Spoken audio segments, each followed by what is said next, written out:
And first at 5 tonight, an update on two stories we have been following: a brazen crime spree and a police standoff that turned out to be one and the same. Portland police telling us they have arrested a man in connection with more than 24 robberies across the metro area. Thanks for joining us tonight. I'm David Molko. And I'm Laurel Porter. Here's how authorities say they found the guy after a months-long search.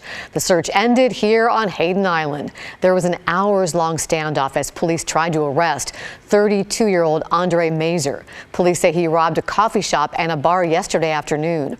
Officers tracked him to an apartment on Hayden Bay Drive, and he finally surrendered after 4 hours. Mazer had shaved his hair to change his appearance, and I'm lost my place here. Mazer's being held on robbery charges, and more charges are expected. David?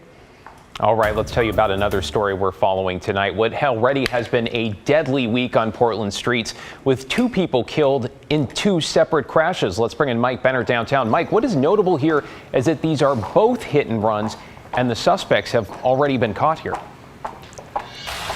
Yeah, David, with these drivers arrested behind bars and in court, we're learning additional details about these crashes, and we're learning that the circumstances surrounding them are different. One appears to be very intentional, while the other does not. From behind the wheel to behind bars, a driver suspected in a deadly hit-and-run crash went before a judge Wednesday afternoon.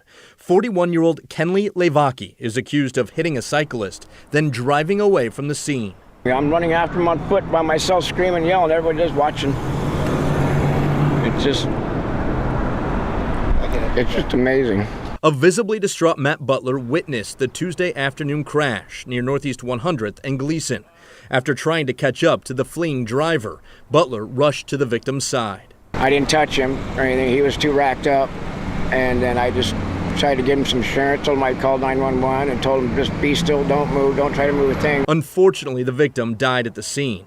Officers found Levaki and his truck about an hour later.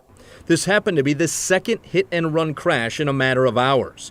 The first happened around 9 o'clock Monday night near Southeast 82nd and Center. Police say Frederick Moore hit and killed a pedestrian. The 40-year-old Moore telling responding officers he did it intentionally. Moore was also in court Wednesday, a place he's quite familiar with.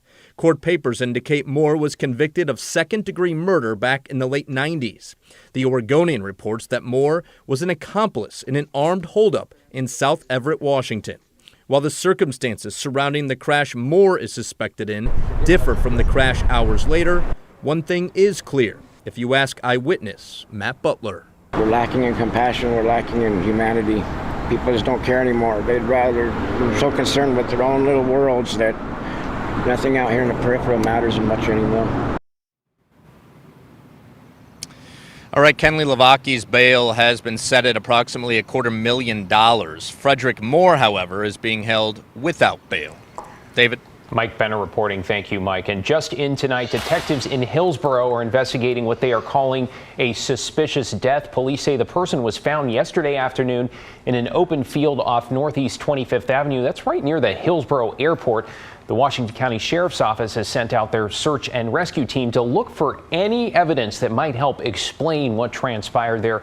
More details as they come into us. If you have any information, call the Hillsborough Police. In 24 hours, the committee investigating the January 6th riot at the U.S. Capitol will present its findings to the American public. The primetime hearings are expected to shed new light on what happened that day. NBC's Bree Jackson has a preview. It's been nearly a year and a half since rioters stormed the U.S. Capitol, and on Thursday, the House committee investigating the January 6th insurrection will hold the first of at least 6 public hearings. The first hearing is expected to provide an overview of the January 6th committee's nearly year-long investigation. The panel says you can expect a combination of documents the public has not yet seen before and witness accounts of what happened. Those testifying include the first law enforcement officer injured by rioters and a British filmmaker who followed the far-right extremist group, the Proud Boys, as they stormed the U.S. Capitol. In addition, committee members say they will provide the American people with an initial summary of their findings so far. The public can tune in to Thursday night's prime time event at 8 p.m. Eastern. In Washington, I'm Bree Jackson for NBC News. Here's a look at our programming for tomorrow. We will have the news at 4 o'clock, followed by 2 hours of coverage on the committee hearing. David and I will be back on air for a special edition of KGW News at 7 o'clock, and then we're back for the news at 11. Well, to our homeless crisis, where Portlanders living near Laurelhurst Park are once again taking matters into their own hands when it comes to camps. The latest dispute, if we can call it that, started on Saturday when some neighbors installed a large series of planters along a strip of sidewalk. This is on Southwest 37th. It's an area that is now clear, but was previously occupied by tents. You see what happened next. Within a day, those planters were gone, just piles of dirt and gravel left behind there. Folks in the neighborhood have mixed opinions about all of this. It's disheartening. I mean, I really thought it looked good, and I was happy that there was going to be something beautiful here. This is definitely not the way to deal with it. All right, so the big question now, who removed the planters? PBOT says they didn't get any permit applications to put them in, but they also did not haul them away. We did see several posts on social media from activists encouraging people to step in, but so far, no one has claimed responsibility. A social media rumor that turned out to be a hoax has made its way around Vancouver. Vancouver police want to make sure people know it is a hoax, and they put out a post on their Facebook page yesterday. Our Bryant Clerkley has been following this story for us. Bryant, what was the rumor? Hey Laurel, the rumor was that 4 girls had been killed in Vancouver over the weekend.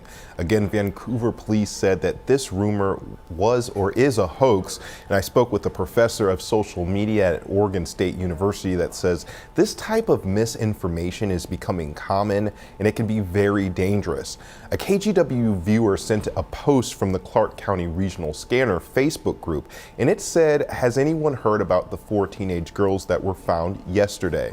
They are minors, so it probably won't be made public." The viewer did not want to be named, but said this is where she first saw the rumor. On Tuesday, the Vancouver Police Department posted a message on their Facebook page debunking this rumor. An associate professor of social media at OSU says a lot of people can be vulnerable to misinformation.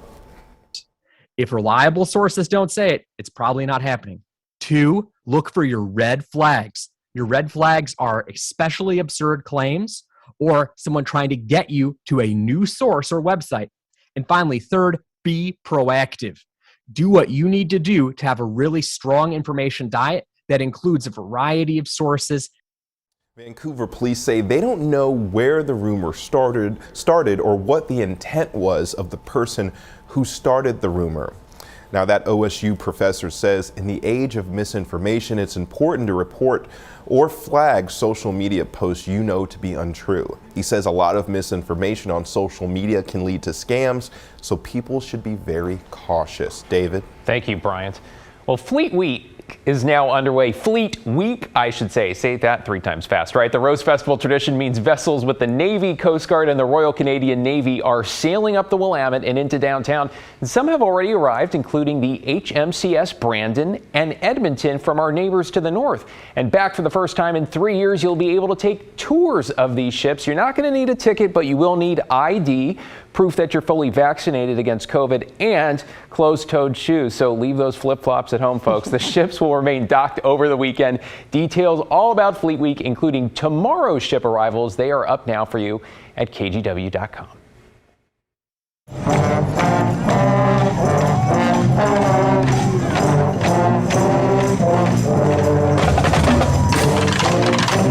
So great to see the ships back, and also back this year, the Rose Festival's Junior Parade, a favorite in Northeast Portland. Spectators came out today to welcome high school bands, dance teams, and drill teams, not to mention a unicycle club rode through too. Countless visitors shared in the excitement. So we live just down the street, so seeing a bunch of neighbors get together, and it's really cool to see the street close down and get the community together. So our sponsors are excited, the kids are excited, families are lining up, and we're just thrilled to be back. And look at the great weather too. If you missed the fun today, don't worry. The Rose Festival isn't over yet. The Grand Floral Parade is happening this Saturday, and it will feature floral, floats, bands, and vintage cars. And City Fair will also continue this weekend.